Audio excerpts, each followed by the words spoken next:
Sébastien, je suis super contente de t'avoir sur le podcast aujourd'hui. J'espère que tu vas bien. Salut Carlotta, ça va super. Je suis ravi d'être ici avec toi. Je te remercie de m'accueillir. Avec grand plaisir. Est-ce que pour commencer, tu peux te présenter en quelques mots?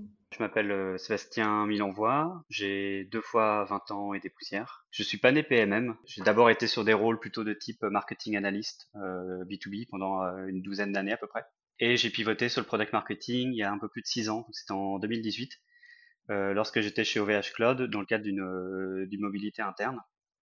Et j'ai rejoint la team product marketing alors que c'était vraiment les tout débuts de l'équipe. Et du coup, j'étais premier PMM sur mes lignes de produits qui étaient web hosting et domain name à l'époque. Donc j'étais PMM pendant 2 ans. Puis ensuite, product marketing leader sur l'un des 4 univers produits d'OVH pendant 2 ans également. Et été 2022, je change tout et je rejoins Whoop, qui est une startup sur l'île et qui développe un SaaS de type Delivery Management System. En gros, c'est une plateforme qui permet aux retailers de piloter, orchestrer leur livraison dernier kilomètre. Et donc je les ai rejoints pour y fonder le product marketing from scratch, donc founder PMM. Et j'ai fait ça pendant un an. Super équipe, projet cool, à impact, etc. Mais après, bon, les hasards de la vie et les opportunités font que je suis du coup parti m'installer aux US, du côté de New York, l'été dernier. Et puis bah, j'en ai aussi profité, ouais, pour faire le grand saut en créant Graines de Produit, qui est ma structure pour mon activité du coup de freelance slash consultant product marketing. Pas mal de changements en peu de temps. C'est top, tu pourras revenir au micro du podcast pour parler de ton expérience de consultant PMM français aux US. Ça pourrait être super intéressant d'avoir ce regard et ce retour d'expérience. Oui, avec plaisir, ouais. C'est challenging. Mais aujourd'hui, on est là pour parler de deux concepts clés qui sont super importants. On en entend parler, mais souvent on a un peu du mal à bien comprendre vraiment les fondamentaux et comment bien les travailler et les exécuter. On va parler de competitive intelligence et d'enablement. Désolée des mots très très anglais, on va faire de l'anglicisme aujourd'hui. Pour commencer, est-ce que tu peux nous expliquer rapidement ce que c'est et pourquoi selon toi ça va de pair? Effectivement, beaucoup d'anglicismes, mais j'aurais du mal à le traduire en français, donc on va les garder. Alors du coup, la competitive intelligence, moi, telle que je la présente, faut un peu s'imaginer un bus sur une route de montagne très sinueuse qui roule de nuit, et le bus, bah, c'est l'entreprise. Et quand c'est une start-up, le chauffeur, en plus, il a tendance à appuyer un peu à fond sur le champignon. Donc si on veut pas que le bus se prenne un gadin dans un fossé, il lui faut des phares pour pouvoir éclairer la route et voir ce qui se passe devant. Sur cette fameuse route, il n'est pas tout seul, il y a d'autres bus aussi qui sont concurrents, qui sont à ses côtés, et qui eux aussi veulent arriver à bon port, et de préférence les premiers. Donc du coup, il te faut des rétroviseurs pour garder un œil sur eux, suivre leur comportement, leurs évolutions, éventuellement leur mettre un petit coup de volant en cours de route. Et enfin, dans ce bus, il y a tout un écosystème qui est embarqué dans l'aventure, des clients, des prospects, des partenaires. Et donc il te faut un miroir intérieur pour pouvoir suivre un peu leur perception qu'ils ont de toi, et de toi vis-à-vis aussi des autres concurrents. Ça, ouais, ça décrit un peu ce qu'est la competitive intelligence. Donc c'est la discipline dans sa globalité, et j'y inclus la partie competitive enablement. Super comparaison. Elle est pas de moi, copyright Alex de chez OVH, mais je la trouve très très très parlante, et du coup je continue à l'utiliser. Là, tu as parlé de pas mal de termes différents, de compréhension, d'anticipation. J'imagine qu'il y a des piliers spécifiques, quand on parle de competitive intelligence. Est-ce que tu peux, justement nous les décrire, nous en parler un peu plus? Bah, je vois quatre grands piliers à la competitive intelligence. Le premier, ça va être tout ce qui va être, bah, c'est la base de ce qui est collecte d'informations et de données, parce que sans info, pas de competitive intelligence ni d'enablement. Ça va être ensuite le traitement et l'analyse de ces informations, des informations brutes, comment j'en tire des insights. Ensuite, ça va être la diffusion et la communication de ces informations. Et à la fin, l'adoption et l'utilisation des informations. Et du coup, la partie competitive enablement, elle va vraiment intervenir sur les points 3 et 4, donc c'est diffusion, communication, adoption, utilisation. Et ça, elle est vraiment indispensable pour faciliter, encourager, stimuler l'adoption de la connaissance marché concurrent au sein de l'entreprise. Et ce qui se passe, c'est que très souvent, la CI, elle va s'arrêter au point 1 et 2. Je collecte l'info, je la traite. Éventuellement 3 en mode je viens pousser un email à la terre entière et job is done, je m'en lave les mains. D'ailleurs, je suis pas sûr qu'on puisse parler de CI dans ce cadre-là. Et c'est vraiment Pour ça que l'enablement, c'est super important parce que c'est ce qui va apporter de la valeur aux équipes et à l'entreprise. Et justement, est-ce que tu peux, nous en dire un peu plus sur pourquoi c'est important, de travailler sur ces 4 piliers-là? Qu'est-ce que ça apporte réellement, à l'entreprise et aussi, aux équipes qui vont, derrière, travailler et faire, bah, leur boulot de PMM, leur boulot de sales, leur boulot de marketing et cetera? L'objectif principal et pourquoi c'est important, c'est que ça va aider à prendre de meilleures décisions, quel que soit son métier qui est exposé à l'information marché, et que ce soit faite par un PMM ou de manière générale, la competitive intelligence, ça va te permettre, d'anticiper, c'est comprendre le marché, ses évolutions, identifier les risques, les opportunités, etc. Se comparer versus ses concurrents, qu'ils soient directs, indirects, futurs concurrents potentiels, donc avec, ça va être les forces, les faiblesses, c'est quoi les actions qu'ils mettent en place, leurs innovations, tout ce qui est tourné autour des offres, des promotions, etc. Et ça va être aussi comprendre son écosystème, l'écosystème dans lequel on évolue, que ce soit les clients, les prospects, des partenaires. Ça permet d'identifier par exemple des partenariats potentiels, mieux comprendre les attentes clients et surtout comment elles sont mise en miroir versus les concurrents. Et sur tout ce dernier point, plutôt compréhension de l'écosystème, ça a beaucoup passé par des outils plutôt d'analyse client, donc type les win-loss, les études, NPS, etc. Des questionnaires que tu fais lors de churn client. C'est presque de la customer intelligence, mais avec un focus concurrence. Tu disais, que ce soit un PMM ou pas un PMM, c'est un peu un travail qui doit être fait, de manière générale. J'aimerais savoir, de ton point de vue, pourquoi c'est important de le travailler quand on est product marketing manager, justement? En tant que PMM, moi je trouve que c'est une super opportunité en fait de pouvoir prendre une dimension beaucoup plus stratégique à la fois du rôle de product marketing et également au sein de l'entreprise. Et la partie competitive intelligence, c'est un des piliers importants du product marketing. Si on se réfère au framework TIGAS, c'est une des composantes de la partie understand. Et pour moi, c'est aussi un prérequis à la mise en place des autres piliers du product marketing, que ce soit du positionnement, du go-to-market, le sales enablement. Alors on peut en faire 100, mais c'est un peu comme des pâtes sans sel, ça va être fade. Je trouve que aussi la competitive intelligence, ça peut permettre au product marketing de pouvoir rapidement se légitimer en interne et gagner en visibilité, surtout quand tu es un premier PMM au sein de l'organisation. Donc ton métier n'est pas forcément bien connu. Tu passes ton temps à expliquer ce que tu fais, à évangéliser ton rôle, surtout les premières semaines. Et tu es aussi en recherche un peu de quick win, de premiers livrables. Tu peux fournir rapidement pour montrer, bah, regarde, c'est ça que je peux apporter, entre autres. Et je trouve que la competitive intelligence, c'est assez facile ou rapide en tout cas d'avoir des premiers livrables et donc des premiers feedbacks, ce qui te permet ensuite de te rassurer et puis de continuer à avancer. Ça me parle beaucoup ce que tu dis parce que c'est typiquement quand je suis, arrivée chez Decathlon Outdoor, ça a été un des premiers livrables, que j'ai fait. Ça a été, de travailler la concurrence, de vraiment, la comprendre au-delà de juste parler de features. Qu'est-ce qu'a le concurrent A versus B et nous? Mais d'aller beaucoup plus loin dans la compréhension des enjeux, qui ils sont, comment ils se positionnent et c'est vrai que ça avait vraiment, permis de connaître son marché quand on arrive. C'est une super manière de s'auto-onboarder et ensuite, de vraiment créer des 1 liens avec les équipes et d'apporter des informations qu'ils ont pas forcément, à un moment donné. Ouais, ouais, exactement, ouais. Ce que tu dis là sur le côté lien et connexion, c'est un excellent levier pour commencer à amorcer une dynamique avec les équipes, avec tes différents stakeholders. Je pense beaucoup, principalement aux sales, mais pas que. Et à mesure que tu découvres le marché, t'en profites un peu pour distiller des informations un peu en mode informel, en discutant à la machine à café. Tiens, j'ai vu telle info sur le concurrent A, t'en penses quoi? Ah, tu savais pas? D'accord, ouais, cool. Puis bah, tu itères comme ça et ça te permet aussi de commencer à évaluer un peu le niveau de connaissance et de maîtrise bah, marché. Très vite, en plus, tu peux montrer bah, que tu as compris, bah, tu le disais, hein, l'écosystème, le marché. Et tu inities vraiment une dynamique, une connexion entre les différentes équipes, un peu en push au début. Et puis au final, bah, ils vont petit à petit de plus en plus venir vers toi pour te partager une info, te poser une question. Petit à petit, ouais, tu vas être embarqué beaucoup plus tôt dans les projets. Le lancement d'un nouveau produit, priorisation de la roadmap, ouverture d'un nouveau pays, etc. On te fait rentrer d'abord avec la casquette un peu competitive intelligence, mais une fois que tu es dans la place, en fait, toi, t'es pas venu avec la casquette CI, mais t'es venu avec la casquette PMM. Tout entière. Exactement. Et ça, ils le savaient pas. Ils ont fait rentrer le loup dans la bergerie. Et donc là, tu peux faire jouer ton rôle d'influenceur. Donc c'est un peu Inception.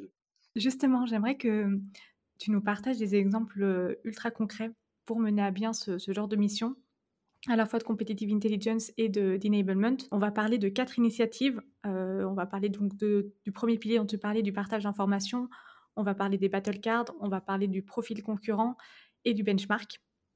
Donc on a un gros menu, qui arrive. Si ça te va, on commence par le partage d'infos, parce que finalement c'est l'essence de tout, la base. Est-ce que tu peux nous en dire plus? Qu'est-ce que ça veut dire? Comment est-ce qu'on partage, comment est-ce qu'on assimile l'information et comment est-ce qu'ensuite on peut la partager correctement? Dans un premier temps, quand j'arrive, souvent bah, comme quand tu es le premier PMM ou pas d'ailleurs, c'est d'abord faire un audit de qu'est-ce qui existe pour pouvoir juger un peu le niveau de maturité à la fois de l'entreprise, mais également des équipes en termes de connaissances marché, concurrents. Est-ce qu'il y a déjà des choses qui existent, des documents, des livrables? Est-ce qu'on a listé nos concurrents? Parce que parfois, c'est juste une liste orale, mais il n'y a rien de formalisé. Est-ce qu'on a classifié ces concurrents? Est-ce qu'on a fait un tiering, c'est-à-dire concurrents majeurs, concurrents mineurs, concurrents indirects, etc. Et donc tout ça, ça va te donner un point de départ. Si tout ça n'existe pas et que tu es dans une structure encore un peu jeune, souvent tu vas avoir une personne ou quelques-unes qui ont la connaissance marché parce qu'ils sont là depuis quasiment le début du projet. Souvent, ils sont plutôt côté sales. Si tu as un premier sales qui est là depuis longtemps, il va avoir pas mal de, je pense, d'infos marché et concurrents. Et donc, il faut aller lui tirer les verres du nez pour commencer à structurer l'info.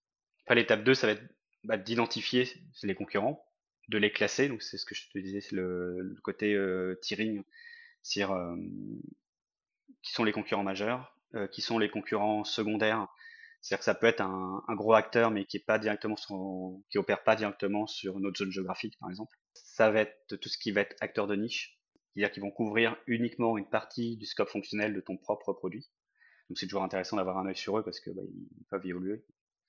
Et après, ça va être tous les concurrents niveau 4, plutôt concurrents indirects ou futurs nouvel entrants sur le marché potentiellement. Et pour identifier ses concurrents, tu peux aussi le faire, en profiter de ton discovery tour quand tu arrives dans l'entreprise. En général, tu fais un peu le tour des popotes en one-to-one et je pose toujours la question, et pour toi, c'est qui le top 2 ou le top 3 des concurrents? Et c'est super intéressant parce qu'en fonction des personnes à qui tu parles, si c'est un sales, si c'est quelqu'un qui est à la com, quelqu'un qui est à la finance, ils vont pas te donner la même réponse. Et donc ça va venir enrichir ton listing. Euh, L'étape 3, ensuite, c'est de créer j'appelle un panorama complet de tous ces concurrents. En gros, c'est un listing des concurrents et avec des informations clés pour chacun de ces concurrents. Donc ça, chez Whoop, c'était un format Excel collaboratif, c'est-à-dire qu'il était ouvert à tout le monde y avait accès et tout le monde pouvait l'alimenter. Et je trouve la démarche vraiment top. Et ça permet comme ça on avait constitué une liste d'une centaine d'acteurs à peu près, assez conséquente. Alors évidemment, on les suivait pas tous avec le même niveau d'attention, mais ça permet vraiment d'avoir une base de connaissances super exhaustive. Ensuite, ce qui est hyper important, étape 4, c'est de créer un canal de diffusion et de partage de la veille. Donc en général, si tu as Slack, c'est un channel dédié à la veille, Slack ou équivalent, mais en tout cas, avoir un canal dédié. S'il existe, c'est très bien. S'il n'existe pas, faut pousser pour le mettre en place et puis l'animer et commencer à amorcer la démarche. Donc là, chez Whoop, c'est pareil, ce canal-là, il existait déjà. Donc ça, je trouvais ça top. La démarche était déjà en place. Par contre, ce qui se passe très souvent sur ce type d'espace, c'est que les différentes personnes viennent copier-coller juste un lien avec l'info sur une nouveauté produit, une info concurrent, quelque chose parfois vraiment très secondaire, et puis basta. Qui lit réellement tout ça? Enfin, si, moi je le lis, mais je pense qu'on est assez peu nombreux. Le product marketing en général, il a plutôt un œil dessus, il va bien regarder tout ça. Mais du coup, pour le product marketing, c'est un peu une vitrine, c'est un excellent moyen de venir influencer et aligner les équipes. Toi-même en venant partager l'information, idéalement peu, mais de manière plutôt qualitative. C'est-à-dire à chaque fois avec une petite analyse, un commentaire. Le commentaire, c'est pourquoi je vous partage ça et pourquoi c'est important et qu'est-ce que ça implique pour nous. Et ou ensuite venir commenter des infos qui sont partagées par les uns et les autres en venant apporter une précision. Et ça te permet là aussi de venir réaligner les équipes, influencer ou éliminer le bruit, parce que parfois c'est une info qui est partagée, branle-bas de combat, alors que bon, il y a pas de quoi, je veux dire, frapper une mouche. Et justement, tu parlais de enfin là, de ce channel Slack. Est-ce que derrière, toi, moi, je trouve ça, super bien parce que ça donne l'info, en temps réel et ça permet vraiment d'être toujours sur une veille continue. Mais en fait, ça a l'effet Slack, c'est-à-dire qu'après ça remonte et on a tendance à oublier, ce qui est lointain, à se souvenir des dernières choses qui arrivent. Comment est-ce que tu t'assures pour que, toute l'information soit bien, encapsulée, on va dire, avec le même, niveau, d'importance, si je peux dire ça comme ça et qu'on ait vraiment une vision globale avec une vision, avec un antécédent, tu vois, sur le temps qui est assez, sur le long terme, tu vois, d'il y a quelques mois, de faire des bilans spécifiques quoi, par exemple. C'est essayer un peu de multiplier les points de contact, parce que le Slack c'est un canal, mais il est plus, je vois plus comme un lieu de collecte de l'information et de partage, mais pas forcément de traitement. Donc ce qui peut être bien de mettre en place, c'est une newsletter interne sur la partie concurrence, et qui justement va s'appuyer en partie sur des éléments qui ont été partis sur le Slack. Mais toi, du coup, avec ta casquette PMM, tu vas arriver, tu vas faire le tri dans ces informations-là, en retirer vraiment ce qui est hyper important pour l'entreprise et ce qui peut être structurant, et le rediffuser en interne avec l'information et ton point de vue product marketing et pourquoi c'est important. Donc ça, avec une récurrence mensuelle, je pense que c'est un bon format. Tout ce qui va être wiki aussi, ça c'est indispensable de mettre en place un wiki interne avec toutes les informations autour des concurrents et les différents livrables que tu peux être ensuite amené à produire sur les concurrents. Et ça passe aussi beaucoup par les synchros avec les équipes. Que si normalement tu as en place une synchro très régulière avec les équipes sales, en général j'ai toujours une petite rubrique concurrence sur du partage d'infos, et où les solliciter sur est-ce que vous avez eu des infos sur un tel, quelles sont les dernières nouvelles, des choses qu'ils ont pu grappiller lors d'échanges avec des prospects par exemple, ce genre de choses. Et du coup, j'imagine que, derrière, c'est ce qui va aussi te permettre de construire, les supports pour faire de l'enablement. Donc là, on parlait des battle cards, par exemple. J'imagine que là, tout ce que tu viens de dire, c'est, une source d'information pour derrière, venir les construire. Est-ce que tu peux nous en parler un peu plus justement? Parce qu'il me semble que tu avais enfin que ton histoire avec les battle cards a commencé avec un événement très spécifique, donc je trouvais intéressant que tu nous en dises un peu plus. Yes, oui, j'adore les battle cards. Effectivement, du coup, j'ai commencé et j'ai choisi très rapidement d'en faire chez Whoop. Déjà pour ce que je t'ai évoqué, le côté légitimité, quick win, etc. Et aussi par opportunisme, parce que un mois après mon arrivée, il y avait un salon qui était très important, qui était la Paris Retail Week, donc où se réunit un peu tout le gratin du retail. Et pour Whoop, qui a des clients qui sont principalement retailers, évidemment, c'est un événement important. Et dans ma feuille de route, de toute façon, j'avais également la partie sales element, pilier important de ce que je devais mettre en place. Et du coup, je me suis dit, ok, bon, pour aider au mieux les commerciaux à préparer cet événement, je vais me lancer dans la création de Battle Card spécial salon. Donc, on va dire une édition spéciale Battle Card. Du coup, en amont, j'identifie qui sont les acteurs qui sont présents sur le salon, est-ce qu'ils ont un stand et est-ce qu'ils interviennent sur une conférence. Est-ce que ça match avec notre tiering de la concurrence, est-ce qu'ils apparaissent bien dans les listings, est-ce qu'il est important, mineur, etc. Et après, sur cette base-là, je collecte l'information. J'en profite également pour partager un petit peu avec les sales mes trouvailles un peu au fil de l'eau. Donc c'est pour la partie préparation. Et du coup, pour les battle cards salon en tant que tel, je les avais structurés de manière très simple. Fallait pas non plus faire un roman. Mais c'est force-faiblesse de chaque acteur. C'était quoi son actu? Est-ce qu'il avait des annonces potentielles sur le salon?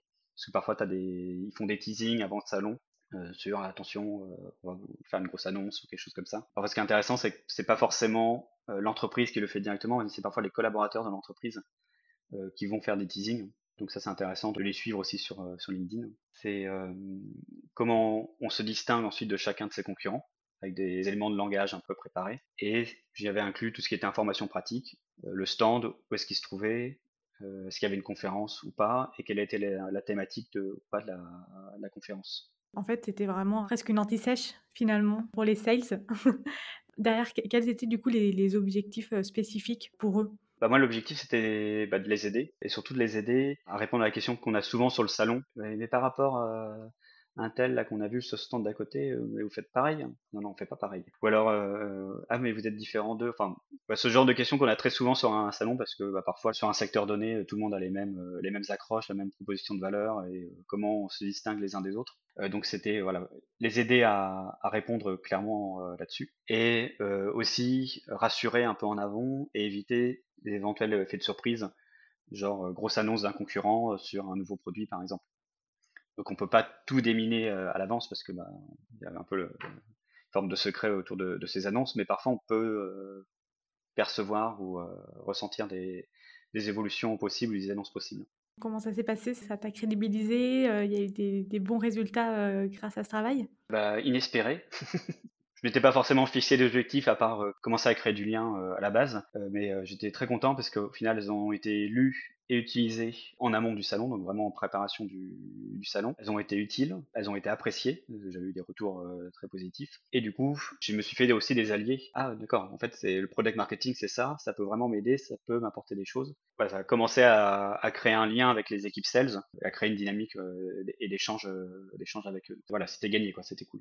Si on du coup, on dézoome un peu et demain, je dois créer, des battle cards, un programme de battle cards, quels seraient tes conseils pour les créer par rapport à ce que tu viens de dire? Quelles seraient les informations principales à mettre et comment, les présenter et les diffuser? Je pense au début, il faut déjà identifier un peu le besoin, les besoins, pour mettre en place le programme. Là, c'est plus global, c'est identifier les besoins en termes d'enablement des équipes avant de foncer tête baissée sur OK, je veux absolument faire des battle cards. Du coup, l'idée c'était l'objectif c'est de préparer un plan vraiment de 16 enablement qui viennent répondre aux besoins des équipes, à leur niveau de connaissance et de maîtrise, que ce soit des produits, du marché ou de leur fonction, de leur métier de commercial, etc. Et ce qui est top, c'est que chez Whoop, il y avait le Chief Sales Officer, le directeur commercial, qui avait mis en place un petit questionnaire d'évaluation de ses commerciaux avec une dizaine de points, à la fois comment ils se sentaient à l'aise sur la connaissance marché, la maîtrise des offres, du produit, sur leur propre métier de commerciaux, sur les outils. Et donc ça, c'est un super point de départ pour avoir une cartographie un peu des forces et des faiblesses de l'équipe,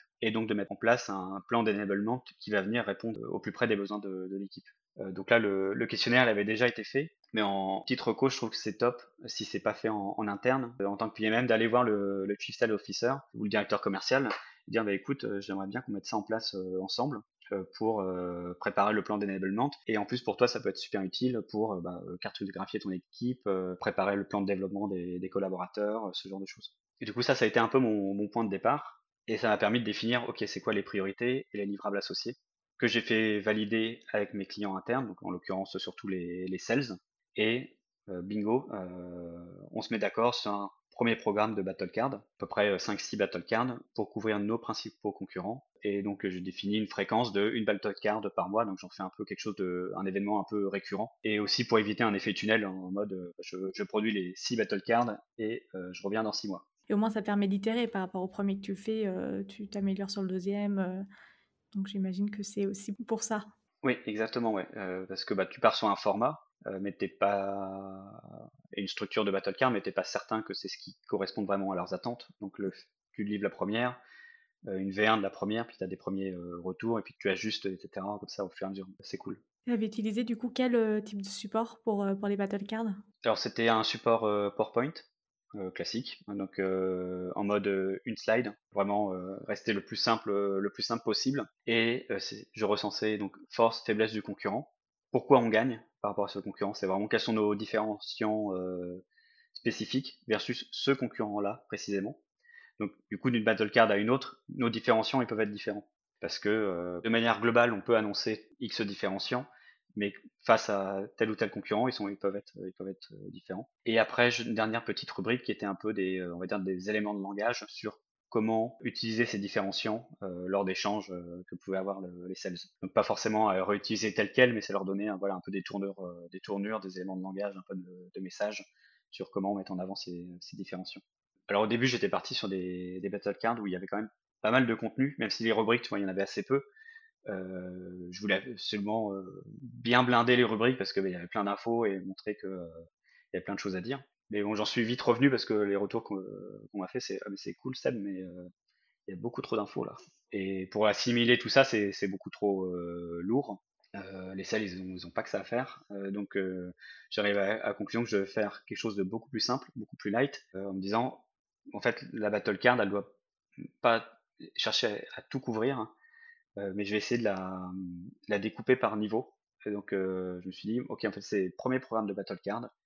Le niveau de connaissance concurrent, pour le moment, il est pas au top. Donc, je vais partir sur une battle card basique. Et je me suis fixé une règle qui est de se dire, maximum 3 points par rubrique. 3 bullet points, donc 3 forces, 3 faiblesses, 3 différenciants et 3 éléments de langage. C'était hyper contraignant, mais du coup, ça t'oblige à aller à l'essentiel et à vraiment prioriser en disant, ok, c'est quoi, pour ce concurrent-là, c'est vraiment quoi les 3 points clés pour chaque rubrique. Et j'imagine que du coup, ça a bien pris, le fait d'avoir un format aussi synthétique et avec vraiment la bonne information. Comment est-ce que tu l'as bien partagé et réussi à bien la diffuser pour que vraiment tous les sales aient les infos et s'en imprègnent, un maximum, si je peux dire ça comme ça?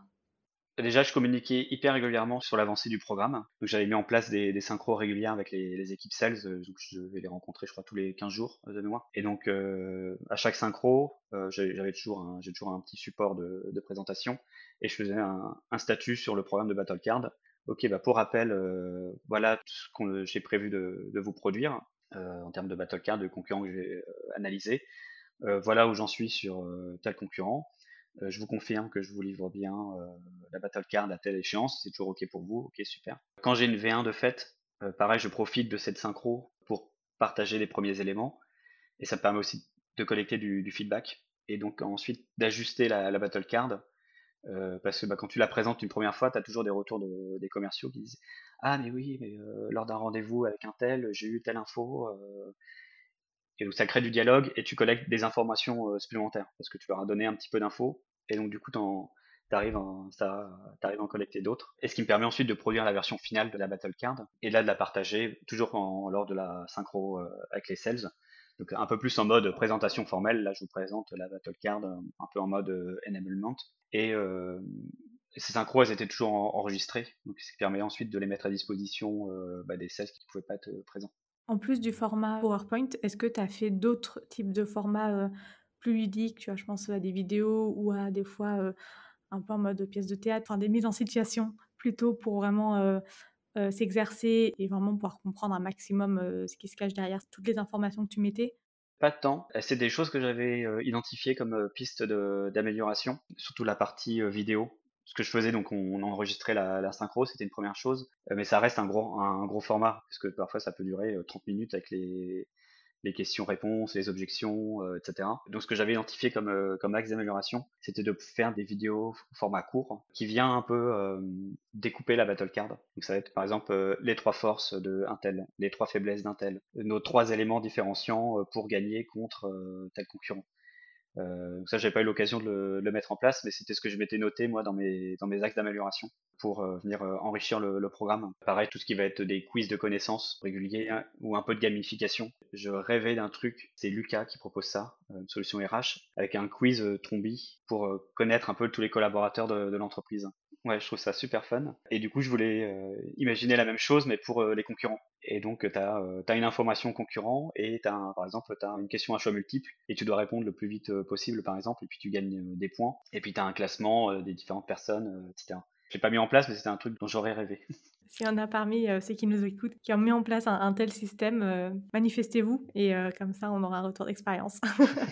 C'est top, là, tu nous as vraiment bien expliqué, bah, comment faire des battle cards. Je pense que tout le monde, là, va pouvoir, travailler sur ce sujet et quand on avait discuté pour préparer l'épisode, tu m'avais aussi parlé d'un autre, travail qui était le profil concurrent, qui est quelque chose qui est assez, semblable, mais pas pour les mêmes objectifs, pas pour la même audience. Est-ce que tu peux nous en dire un petit peu plus sur ce que c'est et pourquoi tu as travaillé aussi, le profil concurrent?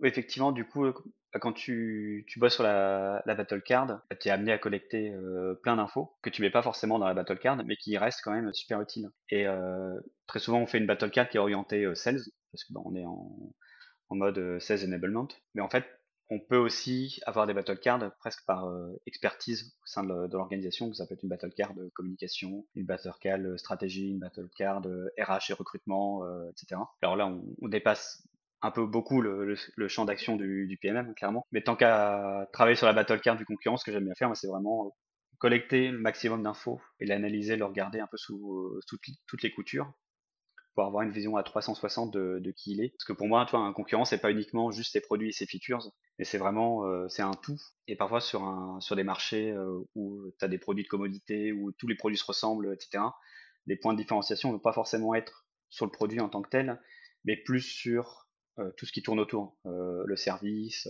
l'accompagnement, d'autres éléments qui sont pas forcément directement liés au produit. Et donc du coup, tout ça, en fait, ça te donne des informations qui sont peut-être plus à destination on va dire COMEX ou comité ou management.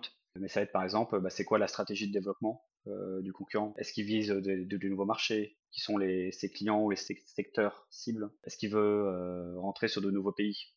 Ça, par exemple, tu peux le savoir en regardant les offres d'emploi, par exemple, des concurrents. Ah tiens, ils cherchent un sales en Allemagne. Ça va être tout ce qui va tourner autour de l'innovation, bien sûr. Tout ce qui va être l'aspect plus finance, levée de fonds, tour de table. Ça peut te donner des indications aussi sur leur santé financière ou leurs besoins éventuellement à venir d'une levée de fonds. Ça, les CFO, ils adorent. Ça peut être l'évolution des effectifs, aussi d'un point de vue recrutement, etc. Ça permet d'avoir une vision sur la dynamique du concurrent. Si les effectifs sont flats, tu te dis bon peut-être que ça se passe pas si bien que ça. Si ça décline, là, il y a peut-être quelque chose. Et tu peux aussi regarder quels sont les profils qui sont recrutés. Est-ce que c'est plutôt des profils tech, des profils produits? Est-ce que ce sont plutôt des sales, etc. Super intéressant. Ouais, en fait, ça vient compléter, le travail que tu as fait déjà avec, les battle cards et vraiment amener une autre vision qui va peut-être pas être utilisée pour les sales, mais déjà pour toi, pour ta culture, ça te permet aussi, bah, de mieux comprendre l'écosystème dans lequel, on est et d'avoir ce que tu disais au début, cette casquette un peu stratégique aussi, de pouvoir apporter des insights, assez, intéressants et importants pour d'autres personnes, des équipes produits, du board, et cetera. Oui, oui, oui. Et comme tu le dis, ouais, c'est pas des éléments à destination des sales. Enfin, je leur mets à disposition, mais toi, j'attends pas qu'ils les connaissent ou qu'ils les maîtrisent parce que c'est beaucoup trop d'infos. Par contre, elles me sont utiles. Parfois, c'est en séance un peu de coaching avec un commercial en amont d'un rendez-vous. Ok, il a vu la battle card, mais il veut avoir un angle particulier pour traiter le rendez-vous ou l'appel d'offres. Et donc, on se pose tous les deux et on regarde. Ok, bah comment on peut mettre en avant des différenciants et parfois, du coup, je peux venir piocher dans ces informations complémentaires parce que on peut y trouver des éléments, voilà, pour se distinguer au-delà voilà, du produit ou des fonctionnalités. Pour finir, je te propose de parler du benchmark, parce que c'est vrai que c'est aussi, un gros sujet et souvent c'est un peu aussi la bête noire parce que quand on commence, on ne finit jamais et déjà pour commencer, quelle est la différence selon toi entre un benchmark et une analyse de la concurrence? Pour moi, un benchmark, ça va être une photo à un instant T de la situation. Alors que l'analyse de la concurrence d'un marché, c'est pas une photo, c'est un film. C'est vraiment une démarche continue. Donc c'est la notion un peu de jeu infini de Sinek. Alors que le benchmark, ça va être quelque chose de fini, qui est sur une période limitée dans le temps et qui est une réalité à un instant T, mais qui ne sera pas celle de demain. Et du coup, c'est quoi selon toi un bon benchmark? Est-ce que tu recommandes un format en particulier? Ou justement tu disais qu'un benchmark c'est, une photo à un instant T. Est-ce qu'il y a des situations pour lesquelles c'est intéressant de faire un benchmark et des situations pour lesquelles, il y a pas besoin et c'est plutôt quelque chose d'autre qu'il faut travailler? Il y a les bons benchmarks et les mauvais benchmarks. Avant de se lancer, je pense, dans un benchmark, c'est vraiment se poser la question de pourquoi faire un benchmark. Quel est l'objectif qu'on cherche à atteindre? Est-ce que c'est pour faire évoluer le produit? Est-ce que c'est pour une réflexion sur la politique tarifaire? Est-ce que c'est parce qu'on veut ajuster nos actions marketing et de com?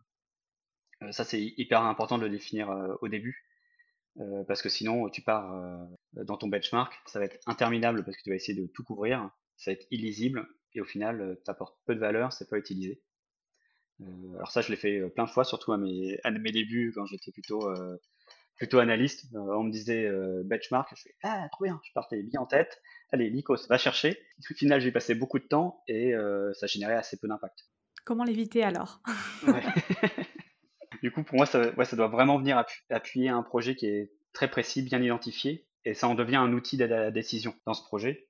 Et ça permet au PMM d'être impliqué de manière très early dans le projet. Donc, par exemple, pour le lancement d'un nouveau produit ou la refonte d'un produit, l'ajustement d'un tarif, l'ouverture d'un nouveau pays, le fait d'arriver avec un benchmark en main, ça permet de se poser principalement avec ton PM ou tes PM et d'avoir une base de discussion, un référentiel commun pour définir un peu le plan pour ce nouveau produit ou ce nouveau projet. Et tu as un exemple, en particulier? Oui, par exemple, quand j'étais chez OVH Cloud, du benchmark, j'en ai pas mal mangé parce que marché, enfin, avec énormément d'acteurs, beaucoup de produits, beaucoup de prix, etc. C'était dans le cadre d'un, par exemple, projet lancement des offres web et domaines sur de nouvelles zones géographiques. On avait prévu d'ouvrir le Canada, l'Australie, l'ATAM et puis l'Asie-Pacifique. Ça fait beaucoup de marchés, beaucoup d'acteurs, donc on s'est très différents en plus, avec des attentes différentes et des pricing points complètement différents. Donc les enjeux, c'était en fait, c'est quoi les bons tarifs par rapport aux concurrents et c'est quoi le bon périmètre fonctionnel de nos packages. Parce que pour nous, c'était aussi l'occasion de...